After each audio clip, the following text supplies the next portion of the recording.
السلام عليكم ورحمة الله وبركاته. ازيكم يا حبايبي؟ عاملين ايه؟ يا رب كلكم تكونوا بخير وسعادة بإذن الله. فيديو النهاردة عن منتجات كتير خلصتها زي ما انتوا شايفين. قبل ما نتكلم عنها بكل صراحة، اللي لسه ما اشتركش في القناة يدوس على زر الاشتراك اللي تحت او يعمل سبسكرايب ويفعل الجرس اللي جنبه عشان كل فيديو انزله يجيلكوا على طول. اول حاجة هبدأ بيها اللي هو ده البوم باتر ده بتاع اللي هي شركة اللي هي التركية، اللي هي دي بوم باتر. البوم باتر دي حلوة، بترطب ترطيب رهيب، بتخلي الجسم مترطب بصورة حلوة قوي قوي قوي. فعايزة اقول لكم ان هي تستاهل بجد. هي ريحتها مش لطيفة قوي، يعني مش حلوة اللي هي زي الفراولة زي الجوز الهند زي الفانيليا، لا هي فيها روايح، فيها زيوت كتير كده مع بعض، فمخليه الزيوت طاغية على الريحة اللي هي بتاعت الجزء اللي فيها جوز هند، فاهمين؟ فهي الزيوت الكتيرة دي فمخليه ريحتها زيوت، مش مخليه ريحتها سنت. فبس هي الصراحة ترطيبها رهيب رهيب رهيب. عايزة اقول لكم ان انا خلصتها للاخر زي ما انتوا شايفين كده وخلاص يعني. تاني حاجة اللي هي اللي انا هتكلم عنها برضو اللي هو ده التونر من اورجنز. التونر ده رهيب قوي يا جماعة للناس اللي بشرتها دهنية او الناس اللي فيها حبوب زي كده وبشرتها دهنية يعني. حلو قوي ليكم، وحلو قوي كمان للناس اللي بشرتها مختلطة مائلة للدهنية او عامة الناس اللي بتطلع لها حبوب في بشرتها.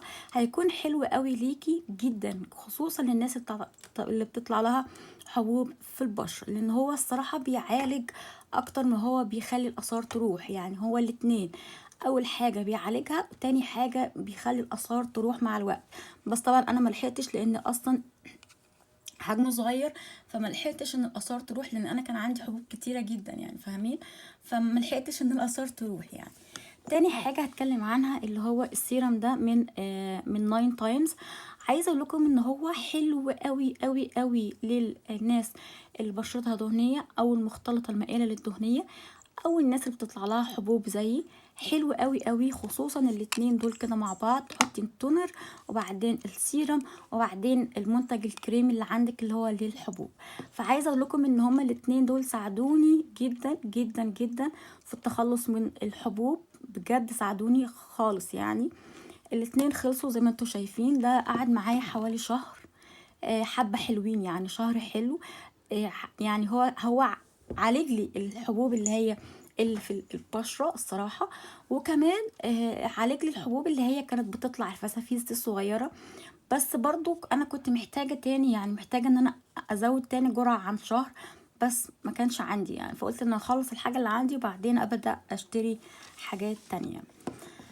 بعدين هنتكلم على اللي هي دي الباتر، البادي باتر بتاعت اي او اي من ناتشورال اند اورجانيك. عايزه اقول لكم رهيبه، ريحتها قوامها امتصاصها ما بتعملش تلزيق، ما بتعملش، خلي بالكم البتر دي برضو ما بتعملش تلزيق، وبتتشرب بسرعة جدا البشرة، وبتسيب كده زي الاتنين يعني، بيسيبوا كده زي اثر مرطب في البشرة، يعني زي كأنها رطبة. فعايزه اقول لكم ان هي حلوه قوي، استخدمتها للجسم الصراحه، لان الشتاء يعني ترطيب يعني شتاء، فالشتاء ده لازم لازم لازم برطب بضمير يعني، ما اقولكوش. الاتنين خلصتهم زي ما انتوا كده شايفين. ريحتها رهيبة، حتى اللي هي فيها حبة دول برضو ريحتها رهيبة رهيبة رهيبة رهيبة. حابين تجربوها هاتوها على ضمانتي، هتحبوها جدا. بس هاتوا الشكل ده اللي هو الفيتامين، ما تجيبوش الشكل التاني، الشكل التاني ريحته مش حلوة، فالشكل ده ريحته احلى. تمام، اللي هو الشكل ده. بعدين هنتكلم على الدوف اللي هو السكراب. دوف سكراب طبعا ده انا كان معايا من فتره كبيره، من اكتر من سنتين. فعايزه اقول لكم ان العلبه غسلتها انا وباخد الشاور يعني، قلت استفاد منها. فعايزه اقول لكم ان هي حلوه قوي، السكراب بتاعه حلو جدا، ناعم كده، مش بيخلي البشره تتجرح او يحصل لها حساسيه او يحصل لها جفاف، لا خالص. كان حجمه كان حلو. انا كنت جايباه من زمان قوي من على الامازون، كنت جايباه بحوالي 320 او 310 في الرينج ده. بس دلوقتي طبعا بقى بالالوفات، فمعرفش ازاي يعني انا جبته ممكن يكون في وقت كانت تخفيضات حاجه زي كده يعني، لكن هو الصراحه كان حلو. بس طبعا دلوقتي هو مقاطعه، تاني حاجه ان هو غالي، فانا مش هرجع ان انا اشتريه تاني الصراحه.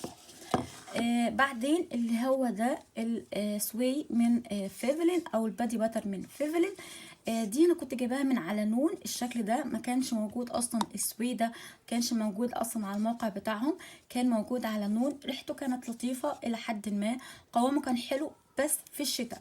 لكن في الصيف ما انصحش حد يستخدم فيفلين في الصيف، لانها بتعرق في الصيف، فاهمين؟ وفي نفس الوقت ان هي الجلد ما بيمتصش الباتر نفسها. فما انصحش حد يجيب الفيفلين او يجيبها في وقت التخفيضات اللي احنا فيه ده، واستخدموها في الشتاء، او استخدموها في فتره الشتاء. احنا لسه اصلا موجود الشتاء، وفي تخفيضات كمان على فيفلين، فاستخدموها يعني لو انتوا حابين. وفي كمان على نون، في انا جبت الباتر من على نون، من حاجات النون كنت جايباها ارخص من الموقع بتاعهم. فانتوا لو حابين تجيبوا باتر هاتوها من موقع نون احسن من الموقع بتاعهم. وفي كمان مجموعات كتيره قوي عاملينها في نون برضو على فيفلين، فانتوا انا من رايي ان انتوا تجيبوا احسن من على نون. فالباتر دي كانت ريحتها حلوه بس مش اللي هي القوي يعني. تاني حاجة او مش عارفة كام، الخامس ولا الرابع. المهم الفيفرين اللي هو الهير ماسك ده، هو كان يا جماعة كان عليه ضجة كبيرة قوي قوي قوي. طبعا مش مستاهلة الضجة دي كلها، لان هو زي اي هير ماسك عادي في الدنيا يعني. مش محتاج ان هو ده بيفرد الشعر، ده بيخلي الشعر ناعم، ده مش عارفة ايه وايه وحوارات كده كبيرة قوي وكلام كتير قوي. فعايزة اقول لكم ان هو مش للدرجة دي. هو ريحته حلوة قوي قوي قوي الصراحة. لكن زي اي هير ماسك يعني، مش شرط ان احنا نجيب الهير ماسك ده من فيفلين اللي هو هيعمل لنا شعرنا زي كانه عم معمول بيبيليس. لا خالص، لان هو عادي يعني، انا بالنسبه لي عادي. فانا بصراحه مش هرجع اكرره تاني، لان هو ما يستاهلش اصلا ان انا اجيبه تاني. حتى الباكج بصوا، شايفين؟ بايظه يعني، الباكج اصلا بايظه، حتى اللي جبتها من على نون بايظه. بعدين الايفا اللي هو الشاور كريم. عايزه اقول لكم شتاء يعني شاور كريم مش شاور جل. الشاور كريم في الشتاء بيخلي الجلد نفسه او الجسم نفسه بيخليه زي انه مترطب. الكريم بيديه نسبه ترطيب اعلى من الجل، فالجل بحس ان هو بينشف الجسم في الشتاء. انا بحس بكده، معرفش هل حد زيي ولا لا. بس انا بحب استخدم الشاور كريم اكتر في الشتاء، لان بحس ان انا محتاجه نسبه ترطيب اعلى في الشتاء، عشان خاطر الجو ساقعه. فالجو شتاء يعني ترطيب يعني شتاء، فاحنا لازم نعمل كل احتياطاتنا. حتى لو احنا حطينا مثلا بادي لوشن، بادي باتر، كريم في جسمنا بعد الشاور، برضو لازم تستخدمي حاجة فيها كريمي كده، عشان خاطر جسمك يبقى حلو كده، تحس ان انتي آه، يعني اخدتي شاور او اخدتي الدش بضمير، فاهمين؟ فانا بالنسبه لي ده كانت ريحته حلوه قوي، كان بيخلي ريحه جسمي حلوه بصراحه. حجمه كان كبير، بس انا بخلصه عشان انا بستخدمه انا ومامتي. فحجمه 250 اعتقد، 250. اه آه، حجمه 250. انا كنت جايباه من على نون الصراحه. دلوقتي عليه تخفيضات اعتقد من على نون، كان اخر مره شفتها كان امبارح. كان كان ب85، فانا بالنسبه لي كان حلو قوي. فانتوا هاتوه لو كان نفس المبلغ او نفس السعر ب85، هاتوه مش هتندموا قوي. والريحه دي كمان حلوه، والريحه التانية حلوه، كل الروائح بتاعه الشاور كريم تحفه. اخر حاجه هكلمكم عنها اللي هو الشامبو فيانسي. شامبو فيانسي ده كان بحوالي 60 جنيه، او كام يا ربي، بحوالي 60 جنيه يا جماعه، حاجه زي كده يعني.